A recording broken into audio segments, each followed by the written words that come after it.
Very good afternoon. మీరు చూస్తున్న tea news. Karthik headlines చూద్దాం. గులాబీమయమైన కరీంనగర్ ఎస్ఆర్ గ్రౌండ్, కేసీఆర్ కథనబేరి సభకు భారీ ఏర్పాటు. బీఆర్ఎస్ హయాంలో తెలంగాణకు వేల కోట్ల పెట్టుబడులు, కాంగ్రెస్ సర్కార్ తీరుతో కంపెనీలు తరలిపోతున్నాయన్న కేటీఆర్. హామీలు అమలు చేయలేక రేవంత్ రెడ్డి ఫ్రస్ట్రేషన్, సీఎం పదవికి కలంకం తెస్తున్నాడని వివేకానంద ఫైర్. 2-3 సీట్ల కోసం బీజేపీ డ్రామా, సీఏఏ అమలుపై మండిపడ్డ బెంగాల్ సీఎం మమత. సీఎం ఖట్టర్ రాజీనామాతో హర్యానా బీజేపీలో హైడ్రామా, కొత్త నేత ఎన్నిక కోసం రంగంలోకి పార్టీ అధిష్టానం. యువతకు ఉపాధి కల్పన కోసం బీఆర్ఎస్ ప్రభుత్వం ఎంతో శ్రమించి తీసుకువచ్చిన కంపెనీలు ఒక్కొక్కటిగా తరలిపోతున్నాయి. పరిశ్రమల ప్రోత్సాహంపై కాంగ్రెస్ సర్కార్ దృష్టి పెట్టకపోవడం, సరైన సహకారం అందించలేకపోవడంతో కంపెనీలు వేరే రాష్ట్రాన్ని చూసుకుంటున్నాయి. ప్రముఖ ఎలక్ట్రానిక్స్ మ్యానుఫ్యాక్చరింగ్ పరిశ్రమ కైన్స్ గుజరాత్కు తరలి వెళ్లిందన్న వార్తపై BRS working president KTR tweet చేశారు. ఎంతో శ్రమపడి అన్ని అనుమతులు, సదుపాయాలు కైన్స్ పరిశ్రమకు తీసుకొచ్చామన్నారు. కేవలం 10 రోజుల్లోనే కొంగర్ల కలాన్ ఫాక్స్కాన్ ప్లాంట్ పక్కనే స్థలం కేటాయించి కర్ణాటక నుంచి పరిశ్రమను తీసుకొచ్చామన్నారు. కానీ ఆ పరిశ్రమను కాపాడలేక కాంగ్రెస్ సర్కార్ చేతులెత్తేసిందని మండిపడ్డారు కేటీఆర్. కైన్స్ తరలించిపోకుండా ప్రభుత్వం చర్యలు చేపట్టాలని కోరారు.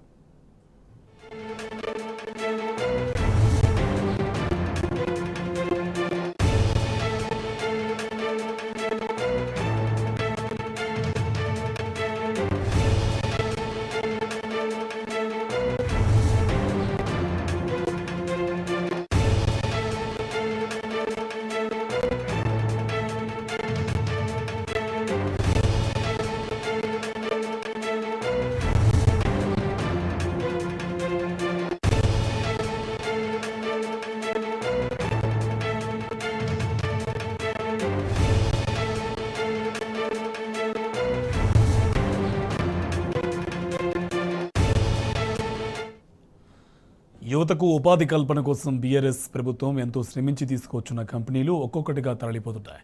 పరిశ్రమల ప్రోత్సాహంపై కాంగ్రెస్ సర్కార్ దృష్టి పెట్టకపోవడం, సరైన సహకారం అందించకపోవడంతో కంపెనీలు వేరే రాష్ట్రాన్ని చూసుకుంటున్నాయి. ప్రముఖ ఎలక్ట్రానిక్స్ మ్యానుఫ్యాక్చరింగ్ పరిశ్రమ కైన్స్ గుజరాత్కు తరలి వెళ్లనుందన్న వార్తపై BRS working president KTR tweet చేశారు. ఎంతో శ్రమపడి అన్ని అనుమతులు, సదుపాయాలు కైన్స్ పరిశ్రమకు తీసుకొచ్చామన్నారు. కేవలం 10 రోజుల్లోనే కొంగర కలాన్లో ఫాక్స్కాన్ ప్లాంట్ పక్కనే స్థలం కేటాయించి కర్ణాటక నుంచి పరిశ్రమను తీసుకొచ్చామన్నారు. కానీ ఆ పరిశ్రమను కాపాడలేక కాంగ్రెస్ సర్కార్ చేతులెత్తేసిందని మండిపడ్డారు కేటీఆర్. కైన్స్ తరలిపోకుండా ప్రభుత్వం చర్యలు తీసుకోవాలని కోరారు.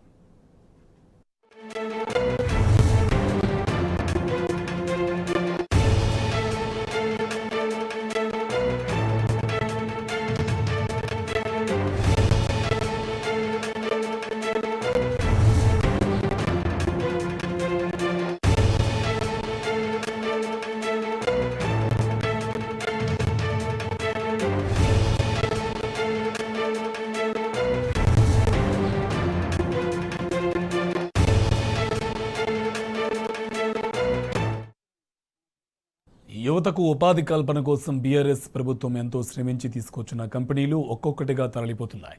పరిశ్రమల ప్రోత్సాహంపై కాంగ్రెస్ సర్కార్ దృష్టి పెట్టకపోవడం, సరైన సహకారం అందించకపోవడంతో కంపెనీలు వేరే రాష్ట్రాన్ని చూసుకుంటున్నాయి.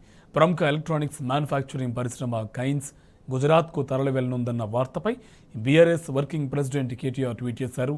ఎంతో శ్రమపడి అన్ని అనుమతులు, సదుపాయాలు కైన్స్ పరిశ్రమకు తీసుకొచ్చామన్నారు. కేవలం 10 రోజుల్లోనే కొంగర కలాన్లో ఫాక్స్కాన్ ప్లాంట్ పక్కనే స్థలం కేటాయించి కర్ణాటక నుంచి పరిశ్రమను తీసుకొచ్చామన్నారు. కానీ ఆ పరిశ్రమను కాపాడలేక కాంగ్రెస్ సర్కార్ చేతులెత్తేసిందని మండిపడ్డారు కేటీఆర్. కైన్స్ తరలిపోకుండా ప్రభుత్వం చర్యలు చేపట్టాలని కోరారు.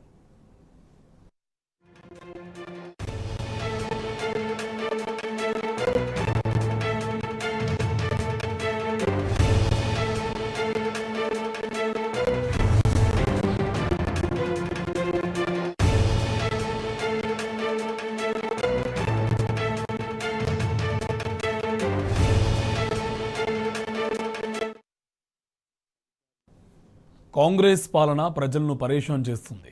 సర్కార్ అసమర్థ విధానాలతో జనాలు నానా అవస్థలు పడుతున్నారు. ప్రజాపాలన దరఖాస్తుల్లోని వివరాలను ఆన్లైన్ చేయడంలో తప్పులు దొరలడంతో ప్రజలు ఇబ్బందులకు లోనవుతున్నారు. సర్కార్ తప్పిదంతో జగిత్యాల జిల్లాలో ప్రజలు గృహజ్యోతి పథకానికి దూరమయ్యారు. ఈ నేపథ్యంలో ప్రభుత్వం ఈ పథకానికి మరోసారి దరఖాస్తు పెట్టుకోవాలని ఉచిత సలహా ఇచ్చింది. దీంతో జగిత్యాల జిల్లా కేంద్రంలోని దరఖాస్తు కేంద్రాలన్నీ జనంతో రద్దీగా మారాయి. ప్రజలంతా పనులు మానుకొని మరీ దరఖాస్తు కేంద్రాలకు బారులు తీరుతున్నారు. కాంగ్రెస్ సర్కార్ పనితీరుపై భగ్గుమంటున్నారు ప్రజలు.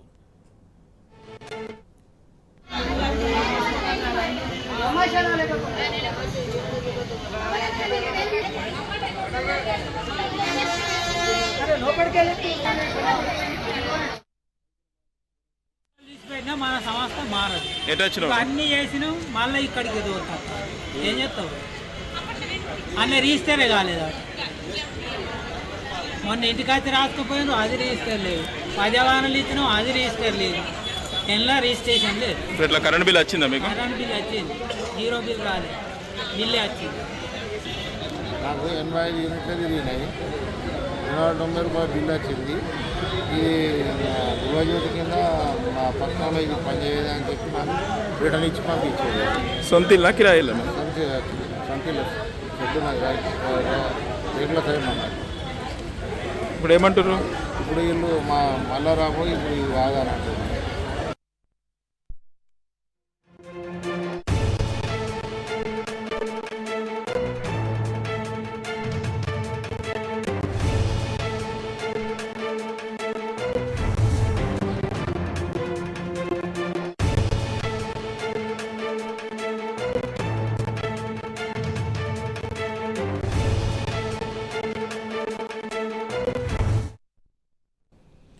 మేడ్చల్ జిల్లా ఘట్కేసర్ మండలం మక్తా గ్రామంలో అంగన్వాడీ కేంద్రం డ్రైనేజీ కుంటను తలపిస్తుంది. అండర్ గ్రౌండ్ డ్రైనేజీ నిర్మాణం సరిగ్గా చేయకపోవడంతో మురికి నీరంతా అంగన్వాడీ ప్రాంగణంలో నిలిచిపోయాయి. దీంతో చిన్నారులు, సిబ్బంది తీవ్ర ఇబ్బందులు పడుతున్నారు. డ్రైనేజీ నీటి కారణంగా బోరు వాటర్ కూడా కలుషితంగా మారింది. దాంతో ఆ నీటితో చిన్నారులకు వంట చేయాలంటే కూడా ఆయాలు జంకుతున్నారు. నిత్యం 20 మంది పిల్లలు, గర్భిణీలు, బాలింతలు వచ్చి అంగన్వాడీ కేంద్రంలో డ్రైనేజీ నిండిపోతే అధికారులు పట్టించుకోవడం లేదని మండిపడ్డారు స్థానిక ఎంపీటీసీ భాస్కర్ రెడ్డి. కనీసం అడుగు కూడా పెట్టలేని స్థితిలో ఉన్న అంగన్వాడీ పరిస్థితిని ఆయన పరిశీలించారు. చిన్నారుల అనారోగ్యం పాలవుతున్నప్పటికీ పట్టించుకోవడం లేదని భాస్కర్ రెడ్డి ఆగ్రహం వ్యక్తం చేశారు.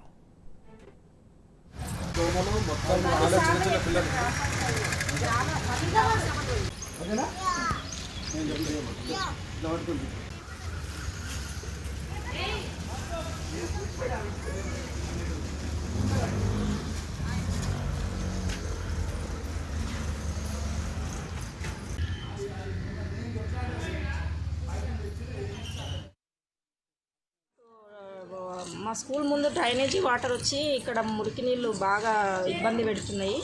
పిల్లలకు మాకు మొత్తం నిల్వ ఉండిపోయి దోమలు, నీళ్లు, మురికి నీళ్ళు మొత్తం ఇబ్బందికరంగా ఉంది. పిల్లలు రోజు వచ్చే పిల్లలకు మాకు 9 to 4 వరకు ఇక్కడే ఉంటాము. స్మెల్కు భరించలేకపోతున్నాము. అసలు లోపలికి రావడానికి ఇబ్బందిగా ఉంది. ఈ వాటర్లో నుండి ఈ మురికి నీళ్ళకి వెళ్ళి లోపలికి వస్తున్నాం రోజు. ఇది పర్మనెంట్గా శాశ్వతంగా ఇళ్ళకి వెళ్ళి డ్రైనేజీ వాటర్ రాకుండా చేయాలని ప్రభుత్వాన్ని, అధికారులకు విన్నవించుకుంటున్నాను. ఇక్కడ మాకు వాష్రూమ్ ప్రాబ్లం ఉంది. అసలు వాష్రూమ్ లేదని మార్నింగ్ 10కి వచ్చి ఈవినింగ్ 5 వరకు నేను ఉంటాను. ఆడవాళ్ళు, ప్రెగ్నెంట్ లేడీస్ వస్తారు, పెద్దవాళ్ళు వస్తారు, చిన్నవాళ్ళు వస్తారు. ఎలా ఉంటుంది ఇక్కడ? కనీసం కంప్లైంట్ ఇచ్చినప్పుడే మేము చేస్తామంటున్నారు కానీ ఏం లేదు. ఇంకోటి ఇక్కడ ముందు వాటర్ మొత్తం స్ట్రెయిన్గా అయిపోతున్నాయి. మేము ఎలా ఉండాలి, ఎలా రావాలి, ఆడవాళ్ళు ఎలా వస్తారు, ఎలా పోతారు? ఈ స్మెల్కి మేము ఎలా ఉండాలి, ఎలా చేసుకోవాలి? మేము జాబ్స్ చేసుకొని మరి మానేసి అక్కడ ఎక్కడన్నా మాకు వేరే ప్లేస్ ఇస్తే మేము అక్కడ పెట్టుకుంటాం కదా.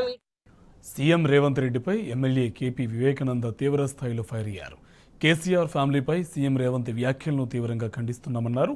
తన మాట తీరుతో సీఎం పదవికి రేవంత్ కలంకం తెస్తున్నారన్నారు. పాలన గాలి కుదిలేసి కక్షపూరిత రాజకీయాలు చేయడం సరికాదని ఎమ్మెల్యే వివేకానంద హెచ్చరించారు.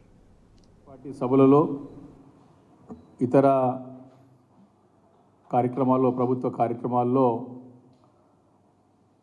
మన రాష్ట్ర ముఖ్యమంత్రి గౌరవ రేవంత్ రెడ్డి గారు మాట్లాడినటువంటి మాటలు మరి తీవ్రంగా ఖండించదగ్గ మాటలు మాట్లాడారు. వారు ఒక ప్రజాస్వామ్యబద్ధంగా రాజ్యాంగబద్ధమైనటువంటి ఒక పదవిలో ఉన్నటువంటి మరి మాట్లాడాల్సిన మాటలు కావు. వారు మాట్లాడిన మాటలు ఒక ఫ్యాసిస్ట్ లాగా మాట్లాడినారు. వ్యక్తిగత దూషణలకు పోయి మరి అధికారంలో ఉన్నాం కదా ఏది మాట్లాడినా చెల్లుతుందనే విధంగా మరి వారు మాట్లాడుతూ ఉన్నారు. వారి భాష మరి తెలంగాణలో మన హైదరాబాద్లో చెప్పుకోవాలంటే గలీజ్ భాష అంటాం దాన్ని. మరి అంత హీనంగా మరి ఘోరంగా ఆ ఒక ముఖ్యమంత్రి పదవికి మరి అంటే దానికి ఒక కలంకరం తెచ్చే విధంగా మరి మాట్లాడుతున్నారు. వారు బీఆర్ఎస్ పార్టీ ఎమ్మెల్యేలు అందరూ కూడా వచ్చేస్తారని చెప్పేసి మాట్లాడుతూ ఉన్నారు. మేము చాలా తీవ్రంగా ఖండిస్తూ ఉన్నాం. మరి ఎమ్మెల్యేలందరూ కూడా మా పార్టీ ఎమ్మెల్యేలందరూ కూడా అవమానపరిచే విధంగా మాట్లాడినందుకు వారు తక్షణం దీనిపైన వివరణ ఇచ్చి క్షమాపణ చెప్పాలని చెప్పేసి కూడా రేవంత్ రెడ్డి గారిని డిమాండ్ చేస్తూ ఉన్నా. వారు ఎందుకో అభద్రత కాంగ్రెస్ పాలనలో కరెంటు రాక నీళ్లు లేక అన్నదాతలు అవస్థలు పడుతున్నారు. ముఖ్యంగా నల్లగొండ జిల్లా రైతాంగం పంటలు ఎండిపోయి కన్నీళ్లు పెడుతుంది.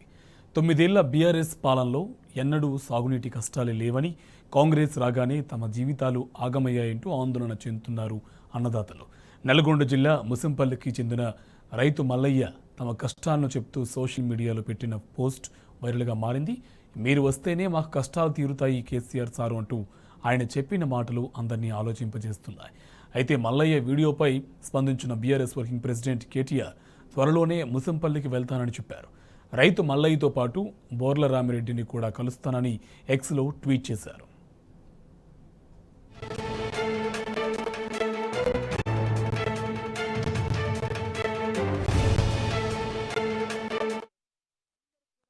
ఇప్పటికైనా నువ్వు గెలవాలి, గెలిస్తేనే మాకు బుక్కలు పోవాలి, లేకపోతే కంపలబాస్ చచ్చిపోతాం మేము. నీళ్ళు లేవు, నెప్పులు లేవు, తినడానికి బువ్వ లేదు, ఏది లేదు మాకు. నువ్వే రావాలి, వేసేసారు, నువ్వు ఎక్కడ ఉన్నా రావాలి. మా బట్టి టీవీలో ఎక్కించి నేను ఉంటా, ముసంపల్లినే ఉంటా. నా పేరు చదువు, నా పేరు ఇగో మల్లయ్య, గణ్యమైన మల్లయ్య. ముసంపల్లి గణ్యమైన మల్లయ్యకి తన్నడని నువ్వు ప్రతి ఒక్కదానికి పేరాలే చేయాలి. నువ్వు వచ్చినాకనే పచ్చడి బువ్వ తిన్నావు. పోకుండా కాడిపోతే సంతోషం ఉంది, చలకలకు వచ్చే ఖుషాలు ఉంది. ఇలా చలకలు మొత్తం మేకలు మేస్తున్నాయి, తోటలు మేకలు మేస్తున్నాయి. కడుపు గుద్దుకుంటున్నా, మందు కోసుకున్నా, సావనా అనిపిస్తుంది. ఇవాళ నా చిన్న కూనలు, నా కొడుకు చచ్చిపోయాడు. నేను ఒక్కని ముసలోని, నేను ఎట్ట బతకాలి, నా కోడి పెట్టాలి పచ్చడి బువ్వ అని దేవుడు ఆట అనిపిస్తుంది సార్. నేను ఓటేయకపోతే మాట, నేను 10 మందిని తీసుకొచ్చి నీకు ఓటు వేపిస్తాను. నువ్వే గెలవాలని ఆయన, నువ్వే గెలవాలి, చేసేసారు, నువ్వే గెలవాలి. నేను చెప్తున్నాను, కేవలంగా చెప్తున్నాను, నువ్వు గెలవాలి. నాకు రైతు బంధు లేదు, ఆనకాలం రైతు బంధు ఇస్తే దున్నోనికి ఇచ్చుకున్నా. మళ్ళీ ఐటితం వేసినప్పుడు ఇస్తే నేను తోటలో పాదు దోనితో అది ఇచ్చాను. నాకు అప్పు లేకుండా తీరే, నువ్వు ఉన్నాను వద్దు. ఎప్పుడు అప్పుల పాలైనా నాకు వేస్తూ లేడు. నా పొలం ఎండిపోయింది, తోట ఎండిపోయింది, అంతా ఎండిపోయింది. కానీ నాయన నీ కాలు మొక్కుతా. మళ్ళీ నీకు ఎట్లా అంటే అట్నే ఓటేస్తారు. నువ్వు ఏడ ఉన్నావో నాకు ఫోన్ చేయి, నేను వస్తా. నువ్వు ఏడ ఉండు, నేను ఢిల్లీలో ఉన్నా వస్తా. కానీ నువ్వు ఢిల్లీలో చేయి, నేను వస్తాను. నీకు ఓటే అయిపోతాం మాట్లాడు. కాంగ్రెస్ పాలనలో కరెంటు రాక నీళ్లు లేక అన్నదాతలు అవస్థలు పడుతున్నారు. ముఖ్యంగా నల్లగొండ జిల్లా రైతాంగం పంటలు ఎండిపోయి కన్నీళ్లు పెడుతుంది. 9 ఏళ్ల బీఆర్ఎస్ పాలనలో ఎన్నడూ సాగునీటి కష్టాలే లేవని, కాంగ్రెస్ రాగానే తమ జీవితాలు ఆగమయ్యాయంటూ ఆందోళన చెందుతున్నారు అన్నదాతలు. నల్గొండ జిల్లా ముసింపల్లికి చెందిన రైతు మల్లయ్య తమ కష్టాలను చెప్తూ సోషల్ మీడియాలో పెట్టిన పోస్ట్ వైరల్గా మారింది. మీరు వస్తేనే మా కష్టాలు తీరుతాయి కేసీఆర్ సారు అంటే ఆయన చెప్పిన మాటలు అందరినీ ఆలోచింపజేస్తున్నాయి. అయితే మల్లయ్య వీడియోపై స్పందించిన బీఆర్ఎస్ వర్కింగ్ ప్రెసిడెంట్ కేటీఆర్ త్వరలోనే ముసింపల్లికి వెళ్తానని చెప్పారు. రైతు మల్లయ్యతో పాటు బీర్ల రామరెడ్డిని కూడా కలుస్తానని ఎక్స్లో ట్వీట్ చేశారు. ఇప్పటికైనా నువ్వు గెలవాలి, గెలిస్తేనే మాకు బుక్కలు పోవాలి, లేకపోతే కంపలబాస్ చచ్చిపోతాం మేము. నీళ్ళు లేవు, నెప్పులు లేవు, తినడానికి బువ్వ లేదు, ఏది లేదు మాకు. నువ్వే రావాలి, వేసేసారు, నువ్వు ఎక్కడ ఉన్నా రావాలి. మా బట్టి టీవీలో ఎక్కించి నేను ఉంటా, ముసంపల్లినే ఉంటా. నా పేరు చదువు, నా పేరు ఇగో మల్లయ్య, గణ్యమైన మల్లయ్య. ముసంపల్లి గణ్యమైన మల్లయ్యకి తన్నడని నువ్వు ప్రతి ఒక్కదానికి పేరాలే చేయాలి. నువ్వు వచ్చినాకనే పచ్చడి బువ్వ తిన్నాం బోకుండా కాడిపోతే సంతోషం ఉంది, చలకలకు వస్తే ఖుషాలు ఉంది. ఇలా ఇలా చలకలు మొత్తం మేకలు మేస్తున్నాయి, తోటలు మేకలు మేస్తున్నాయి. కడుపు గుద్దుకుంటున్నా, మందు పోసుకున్నా సావనా అనిపిస్తుంది. ఇవాళ నా చిన్న చిన్న కూనలు, నా కొడుకు చచ్చిపోయాడు. నేను ఒక్కని ముసలోని, నేను ఎట్ట బతకాలి, నా కోడి పెట్టాలి పచ్చడి బువ్వ అని దేవులాట అనిపిస్తుంది సార్. నీకు నేను ఓటేయకపోతే మాట, నేను 10 మందిని తీసుకొచ్చి నీకు ఓటేపిస్తాను. నువ్వే గెలవాలని ఆయన, నువ్వే గెలవాలి, చేసేసారు నువ్వే గెలవాలి. నేను చెప్తున్నాను, కేవలంగా చెప్తున్నాను, నువ్వు గెలవాలి. నాకు రైతు బంధు లేదు, ఆనకాలం రైతు బంధు ఇస్తే దున్నోనికి ఇచ్చుకున్నా. మళ్ళీ ఐటితనం వేసినప్పుడు ఇస్తే నేను తోటలో పాదు దోనితో అది ఇచ్చాను. నాకు అప్పు లేకుండా తీరే, నువ్వు ఉన్నాను వద్దు. ఎప్పుడు అప్పుల పాలైనా నాకు వేస్తూ లేడు. నా పొలం ఎండిపోయింది, తోట ఎండిపోయింది, అంత ఎండిపోయింది. కానీ నాయన నీ కాలు మొక్కుతా. మళ్ళీ నీకు ఎట్లా అంటే అట్నే ఓటేస్తాను. నువ్వు ఏడ ఉన్నావో నాకు ఫోన్ చేయి, నేను వస్తా. నువ్వు ఏడ ఉండు, నేను ఢిల్లీలో ఉన్నా వస్తా. కానీ నువ్వు ఢిల్లీలో చేయి, నేను వస్తాను. నీకు ఓటే అయిపోతాం మాట. నిర్మల్ జిల్లా బాసరా రైల్వే స్టేషన్లో 1 స్టేషన్ 1 ప్రొడక్ట్ ప్రారంభోత్సవానికి బీజేపీ స్థానిక ఎంపీ స్వయం బాపురావు, ఎమ్మెల్యే రామారావు పవార్ డుమా కొట్టారు. దేశంలోని అన్ని ప్రధాన రైల్వే స్టేషన్లోని ప్రధాని మోదీ ఆన్లైన్లో ఈ కార్యక్రమాన్ని ప్రారంభించారు. అయితే బాసరా రైల్వే స్టేషన్లోని కార్యక్రమంలో బీజేపీ ప్రజాప్రతినిధులు పాల్గొనలేదు. ఈ నేపథ్యంలో ఎంపీ ఎమ్మెల్యే తీరుపై స్థానిక ప్రజలు ఫైర్ అవుతున్నారు. 4 మాయమాటలు చెప్పి ఓట్లు వేయించుకోవడం తప్ప బీజేపీ నేతలకు అభివృద్ధి కార్యక్రమాల్లో పాల్గొనడం చేత కాదని మండిపడుతున్నారు.